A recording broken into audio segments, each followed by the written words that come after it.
Alice, what's the word? Club. Club? Do you realize AA is the largest club in the world where none of its members wanted to join? Where'd you hear that? I heard it through the grapevine. Welcome. It's the AA Grapevine half-hour variety hour featuring the collected voices of Alcoholics Anonymous. I'm Don, an alcoholic in Greensboro, North Carolina. Donnie! Hey everybody, I'm Sam, an alcoholic in Palm Springs, California. Hiya, Sam. How you doing, Donnie Wanny Ding Dong? I'm doing good. I'm trying to be grateful. Ooh. Well, it does require some work sometimes, doesn't it? Yeah. You know, I get the daily quote email from AA Grapevine, and it's also in the Grapevine app. It is. Every day, right at the front. But there was one that I just loved. There has to be something to be grateful for if I'm only willing to change my attitude and look for it. Ooh, that's from the Mesa, Arizona, March 2010, Not on Fire, AA Grapevine. That is a good one, Don. It is. The act of having gratitude is the act of changing my attitude. It is, and it requires, for me, it requires an awareness. Particularly of I'm not in gratitude right now. I love it when I catch myself being grateful. Like one of the things for me is when I get out in the car here in the Coachella Valley and just look up. I've got a friend here who says, when you're sitting at that stoplight at that intersection, are you looking at the stoplight or are you looking at the mountains behind it? And it's the mountains behind it. That's where the magic, because I get chills every time. I love them.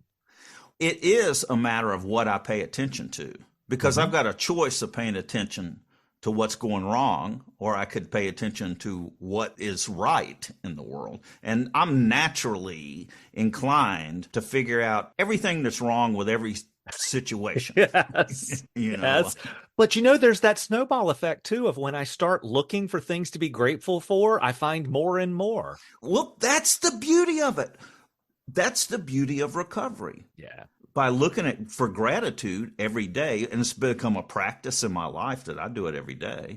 Even when I'm feeling bad, I feel bad if I don't do my gratitude list. Well, it's kind of, when you buy a new car, you then see that car everywhere on the road, but you never saw it before. Yeah. It's the same thing with me and gratitude. When I start looking for gratitude and expressing and feeling my gratitude, I find more and more things to be grateful for. And I do a little journal at the end of every night. I'm reflecting on my day. And one of the questions I ask myself is, what are you grateful for? When I first came into AA, I thought this kind of thing was really Pollyanna. Oh, yeah. Gosh, what am I going to have to take up needlepoint now? And write little things on pillows. Hey, don't be dissing needlepoint. So I just thought that the whole thing was just very sweet. Isn't AA very sweet? And finding gratitude and everything is like, that's because I was a cynical nihilist who thought that the world was going to end in flames at every moment, and and everything was wrong, and I needed to point it out to everyone at every minute, or else they weren't paying attention. And the fact is, that's the only thing I was paying attention to. And the act of writing a gratitude every day changes it. So like sometimes during the day, I'll notice something that's just beautiful and go, ooh, that's going on my gratitude list. Well, that's different behavior than always looking for what's wrong. I'm now looking to see, what am I grateful for? Yeah. And it does change us. What's on the show today? I mean, well, are you going to be grateful if I answer that question? I think I will be. Today, we're going to have some fun on the podcast. Finally. I mean, we always have fun. Gratefully. But today, we have a rollicking game of Stump the Thumper, our big book quiz show. And our guest today is Cindy M., and we'll get to know her a bit and then subject her to your dastardly scheme of a game.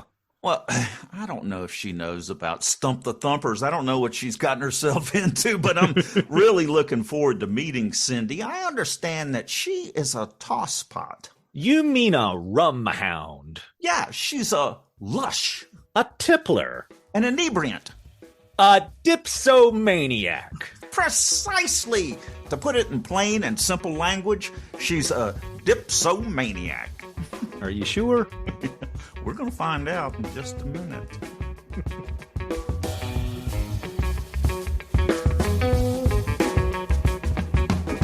Hey, Sam, how can I support the Grapevine podcast? Since the Grapevine is self-supporting, we don't sell ad space in our magazines, on our website, or even in the podcast. Grapevine doesn't even accept contributions from AA members. Wait, what? If you want to support this podcast, visit aagrapevine.org and click on Store, or subscribe in the new Grapevine app.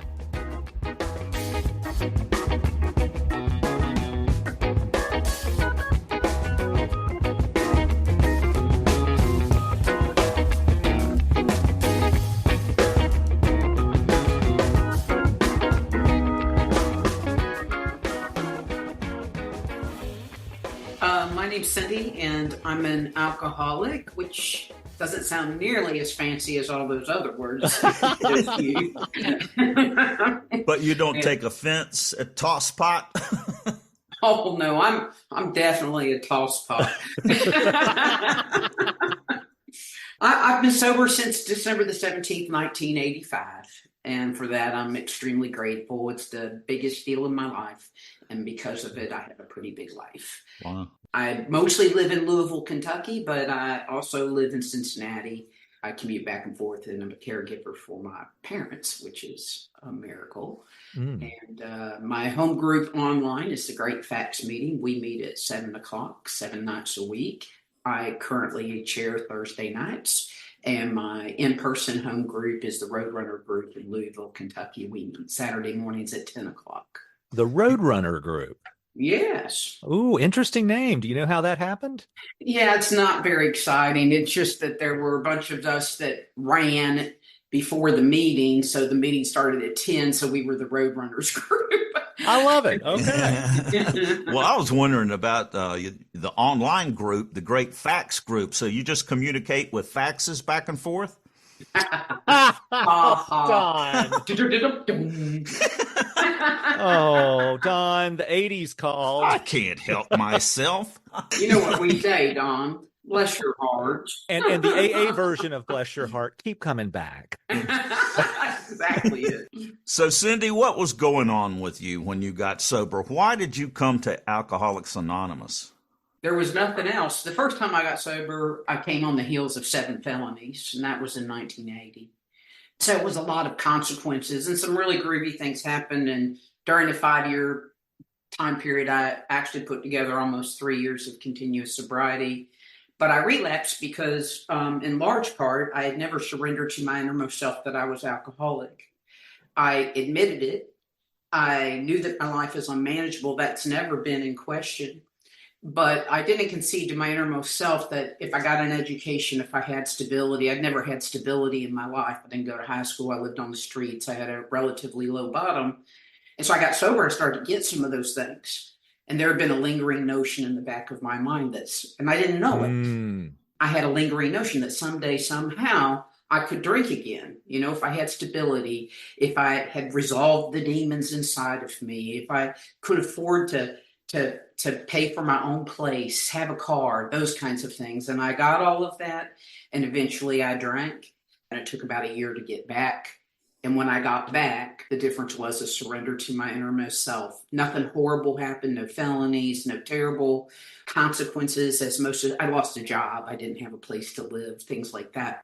The difference was that I knew that as good as it could ever get was me vomiting on myself, urinating on myself, coming out of a blackout, terrified of how to get home and where was I, which is my story. And that's really what made me finally be in Alcoholics Anonymous, if you will. What was the place that wasn't working for you before? Was it just that you wanted to drink again? I don't even remember taking a drink. It didn't just happen like that. I was speaking all over. I was popular. It had such a low bottom, and I was going to meetings every day. And so I'm a real big believer in that meeting makers don't always make it, because that was me. But what happened was I'd taken a job, we talked good, and I got this executive position, and I was very young and unqualified. And I felt ashamed because I knew they were going to figure out who I was.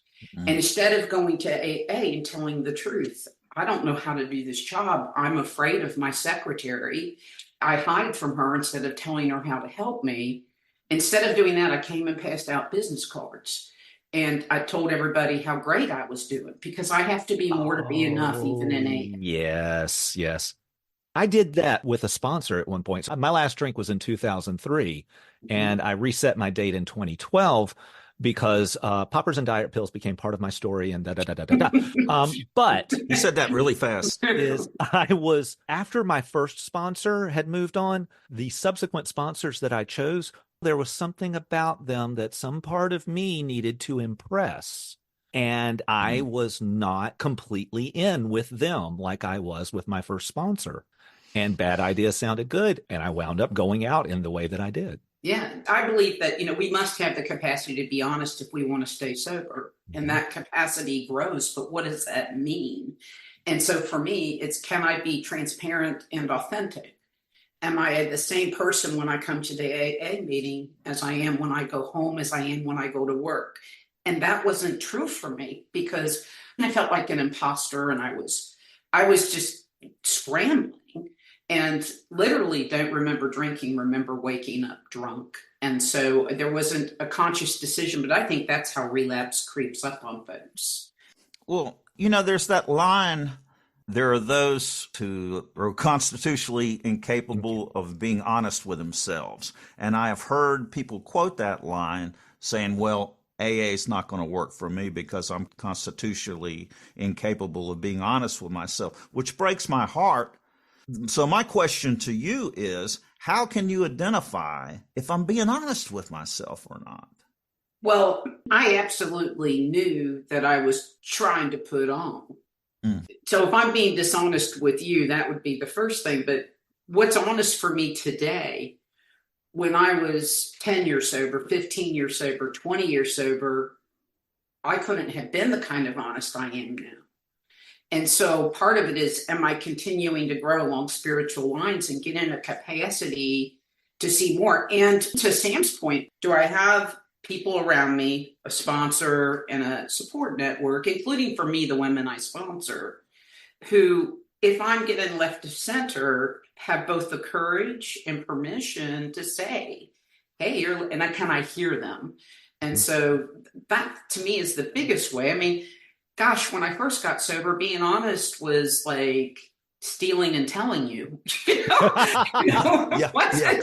little by slowly. And now it's like the depth of where I have to go and what I have to see. Because I think the longer we're sober, the more challenged we are to grow more and to do deeper, if that makes any sense at all. I think you're right. But I think there's another thing. It's a trap that's waiting for us. I need to look good for the newcomer. And that is bull. Bleepity bleep. Yeah. I think that this thing of being honest with myself comes down to, am I willing to share where I am, no matter where I am, with my sponsor and with my friends? This is what you two have described. It sounds like that I feel squirrely. I'm not feeling good today. To share that, to not pretend like I've been sober a long time. I'm all right. Yeah, I'm doing good, because that's dangerous. To both of your points, when I was 11 years sober, I took what I call a walk in the dark. My grandmother had died, and she was the one safe person in my life who was consistent. And she was the one person that went to church, believed in God, and never scared me with it.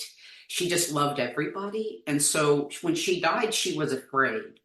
And I got so mad at God that I took a walk in the dark. But what I did right, because we have to partner in this thing with God, is I didn't go to meetings with my 11-year sober self, because that AA persona will kill us more than any other. I went and I cried and I said, I can't feel God.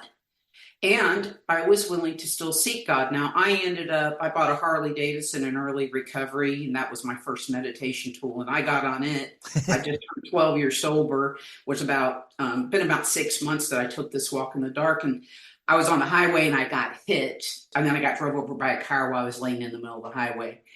And so I lost everything at 12 years sober, that all the dependencies outside, which were what I looked like, my ability to earn money, my ability to remember. I had this really kind of pretty smart brain, could memorize the big book and misuse it. But now I couldn't remember your name 10 minutes after I met you. And it was a beautiful thing. And it's what you were talking about, earlier, was that God can make good use out of anything if I'll let it. I can be grateful no matter what my circumstances are. I just can. And what happened for me in that experience was I was open and I couldn't resist how much people loved me. And people came from Cincinnati, Louisville, from all over. And I felt loved at 12 years sober for the first time unconditionally. It was the first time in my life. And then people brought me new girls that were feeling sorry for themselves when I got home. They'd come in and they'd whine and they complain like we do when we're new. Wham, my boyfriend left, right? And I would have a seizure and they would feel better. Now, I didn't know what happened. Okay, all I know is that when they come to my house, they're kind of sad. And when they leave my house, they're kind of happy. I can't even remember their name. I'm on food stamps, Social Security, disability. Nobody expects me to function again. But what I felt was useful. Wow. And that's the same thing that we get to feel when we do coffee, when we do anything. And when I feel useful, I get better no matter what the problem is. There's a phrase that pops up on my phone wallpaper from time to time. I absolutely love it.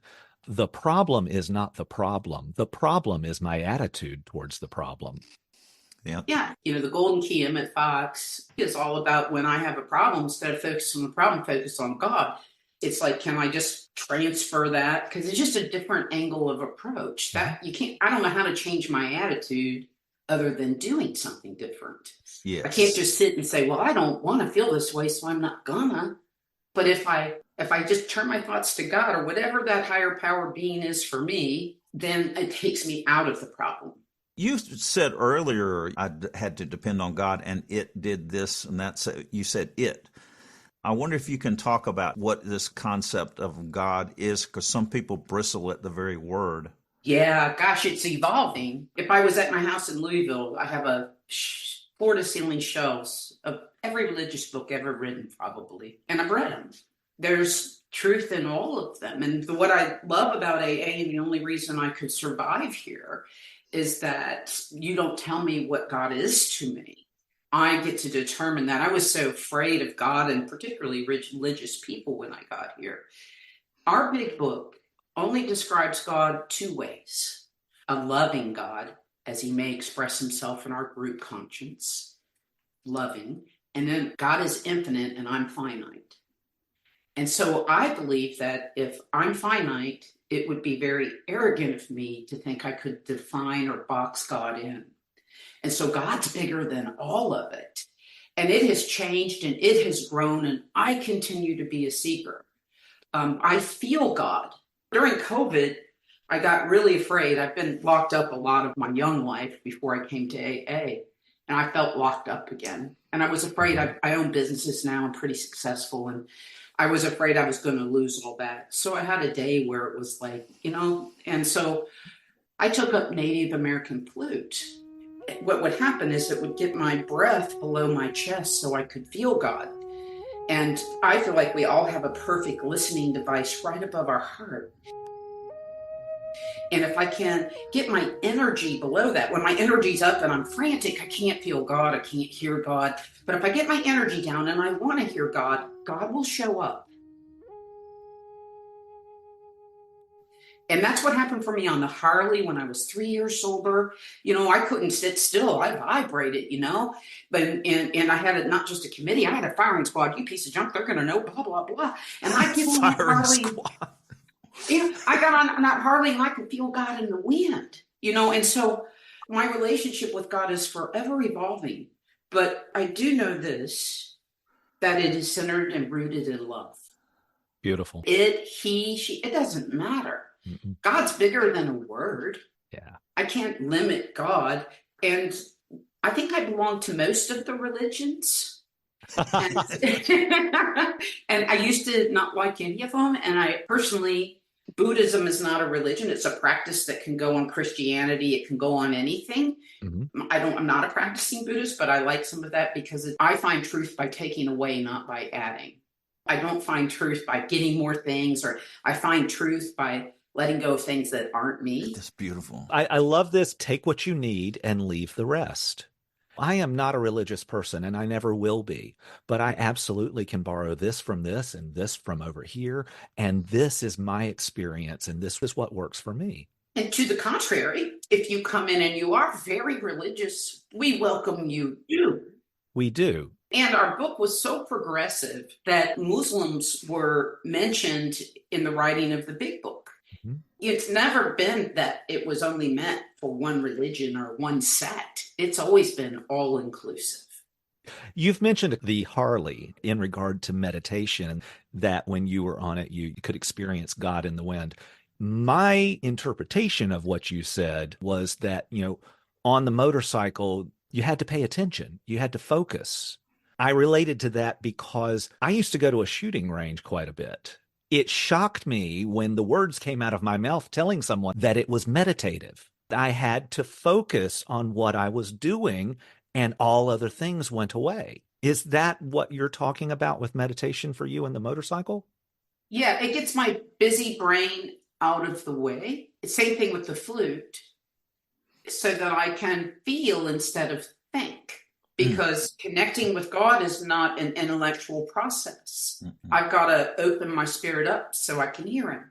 I love that. And I have written down the Native American flute because I want to check that out for myself.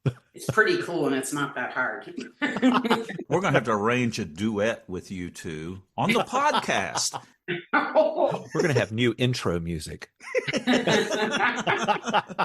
Cindy, this has been fabulous getting to know you, and I want you to stick around because it's time to play Stump the Thumpers. That's a big book. Our big book quiz show. And here's our quiz master, Donnie Wani Ding Dong. Okay. Thanks, Spammy. I've researched the first 164 pages of the big book. And Dr. Bob's story.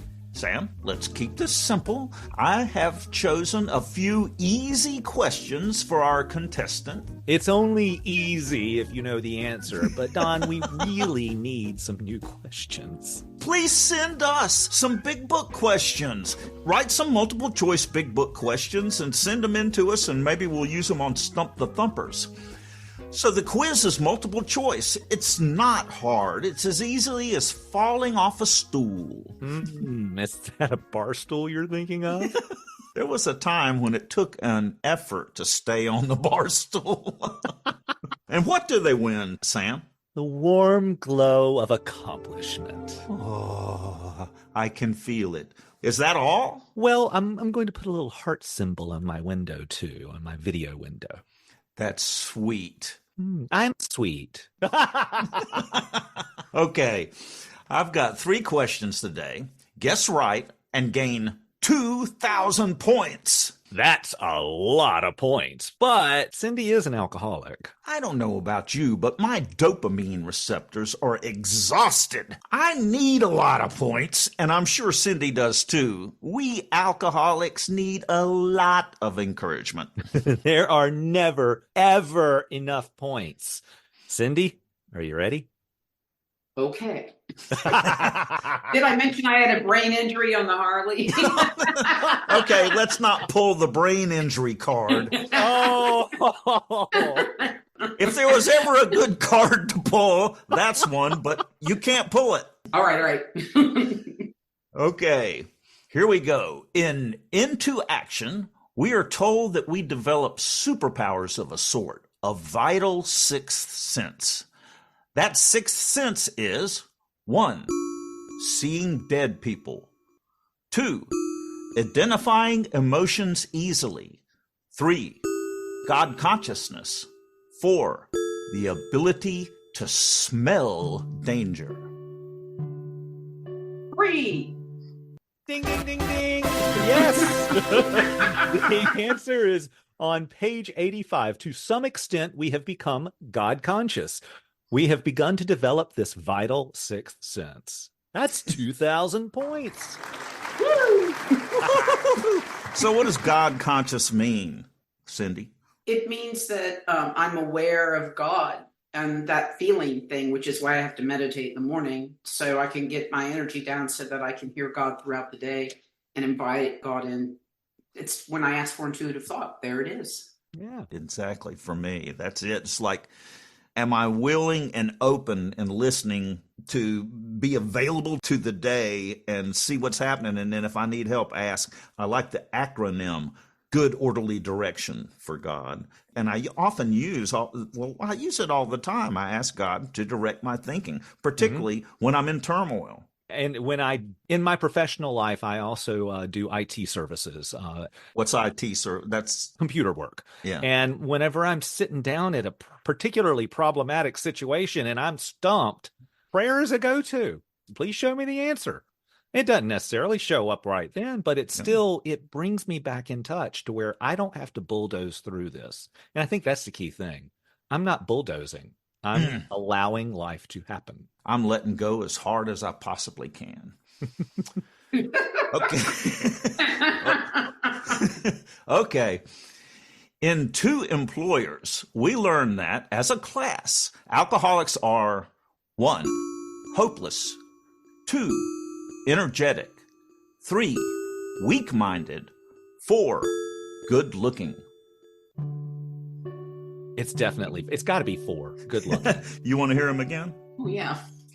As a class, alcoholics are 1, hopeless, 2, energetic, 3, weak-minded, 4, good-looking. 1, hopeless. Oh, but no. The actual answer is energetic. It is.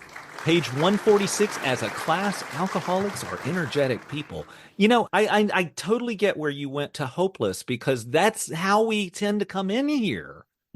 But we are giving the employer hope, so perhaps we don't hone in on that quite as much. Yeah. We do mention it, don't we, to the employer? Well, to an employer, alcoholics probably are hopeless. Well, but the thing about being an energetic people is it totally goes to Don's favorite term within all of our literature, and that is we are enthusiasts. Well, we are. That is for sure. Which is Bill's way of saying that we are obsessive and making a positive spin on it. It's true for employers. A sober alcoholic is a great employee because we're energetic and focused and want to get it done. So, yeah. So what's the score? The score is 2,000 points.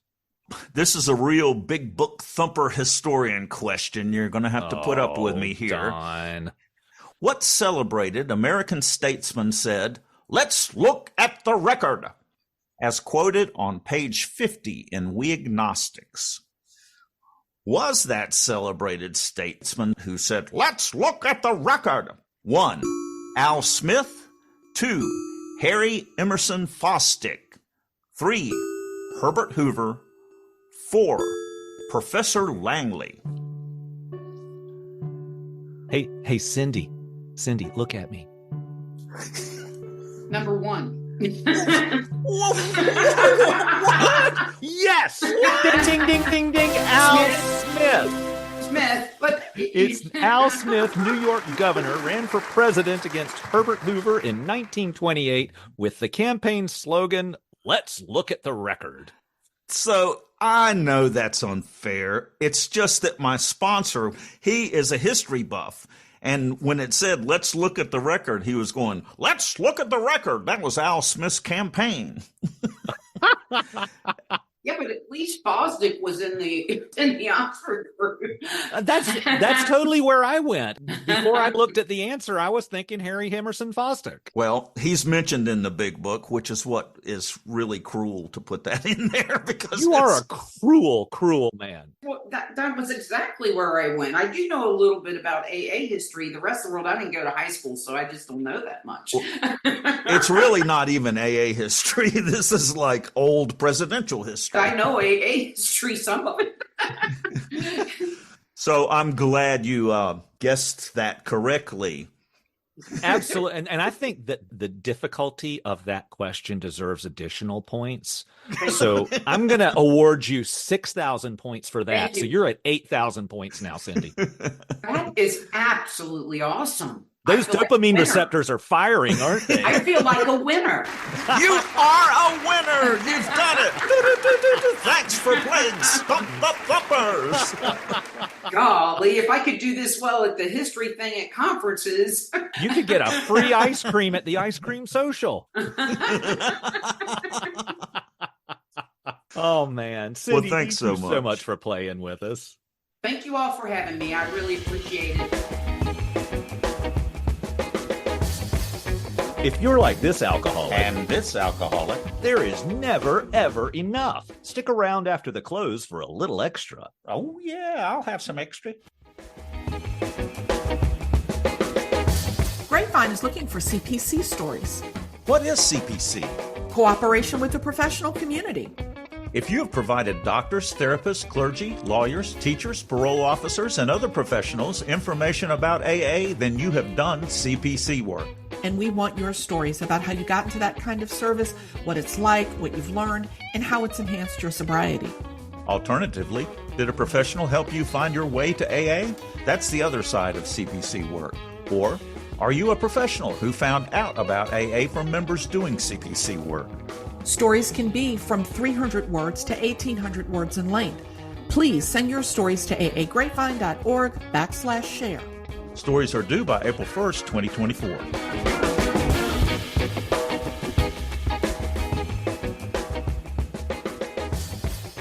I'm at the very wit's end. Cuckoo. I told a joke during an online meeting. Yeah, but no one laughed. Turns out I'm not remotely funny.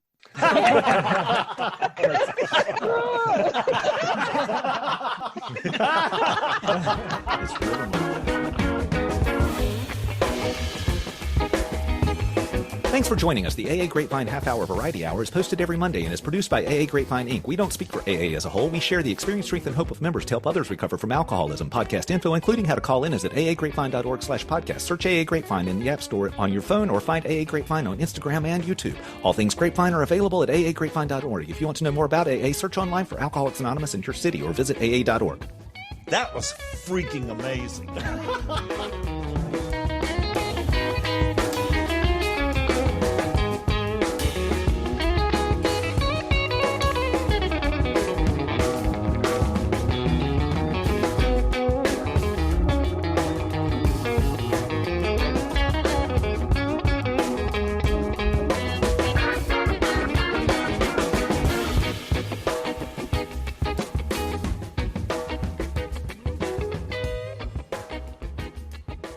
So, last thing, I'm just curious. So, you've completely recovered from the brain injury. Oh, you don't even want to hear it. So I had 6 years, the motorcycle wreck. This all happened in 6 years. Then I had stage 3 breast cancer, spent a year doing chemo and radiation. Then I started to fall, not be able to get up. I'd been kicked through doors when I was a kid, so my back had been broken and exacerbated it. So I had to have this big deal surgery. Then this all happened in Louisville, all happened in AA, or I wouldn't tell it. And then for the grand finale, I fell through my attic and landed on my neck, and my C5 split in half, and I was paralyzed from the chest down. And I spent 3 months in the hospital, and I have recovered from all of that. Wow. Not without health issues. I have a bazillion health issues, and I deal with a lot of chronic pain successfully. But yeah, I'm good. Wow. The smile on your face. I know. What a miracle of AA, because talk about being in despair.